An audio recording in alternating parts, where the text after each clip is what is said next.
बिस्मिल्लाहिर्रहमानिर्रहीम। अस्सलामु अलैकुम वरहमतुल्लाहि वबरकातुह।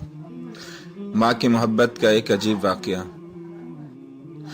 एक नौजवान अपना वाक़या यूँ बयान करते हैं, वो दिन मुझे आज भी याद है कि मैं माँ के साथ बाज़ार गया हुआ था तो कलाई पे बांधने वाली एक घड़ी पर दिल आ गया। मैंने माँ से ज़िद की मुझे घड़ी ख़रीद कर दें, लेकिन घड़ी महंगी होने के सबब माँ ना दिलवा सकी और हम ज़िद करते रोते रोते माँ के साथ घर आ गए।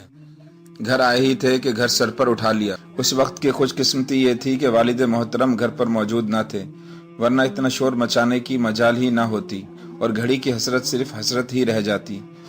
फिर तकदीर को कुछ और ही मंजूर था।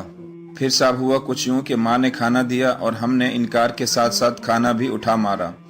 वहाँ माँ को थोड़ा सा गुस्सा आया और आखिर कह ही दिया, नहीं खाना ना खाओ, मर जाओ कहीं जाके, तुम्हारे नखरे उठाने के लिए हमारे पास इतने वसाइल नहीं हैं, दफ़ा हो जाओ और मुझे दोबारा शक्ल मत दिखाना।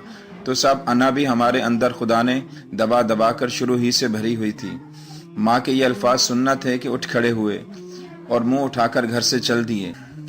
6-7 घंटे हमने जितनी बेफिक्री से गुजारे, शायद माँ ने अपनी ज़िंदगी के सबसे ज़्यादा करबनाक गुजारे होंगे।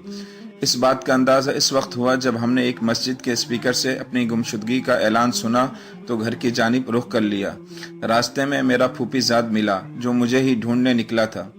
मुझे घर ले गया। जाते ही क्या देखा, माँ एक हाथ में घड़ी, एक हाथ में खाना और आंखों में मेरी नादानी लिए यानी आंसू लिए बैठी मेरी राह तक रही थी। मुझे देखते ही गले से लगा लिया, माथा चूमते हुए घड़ी बांधी और कहा, तुमने दोपहर से खाना भी नहीं खाया, क्या हशर कर लिया अपना, जो करने का हुक्म मुझे दिया था अपने ऊपर ले लिया। कहीं अगर मैं मर जाती तो सारी जिंदगी तुम घड़ियां ही बांधते रहते।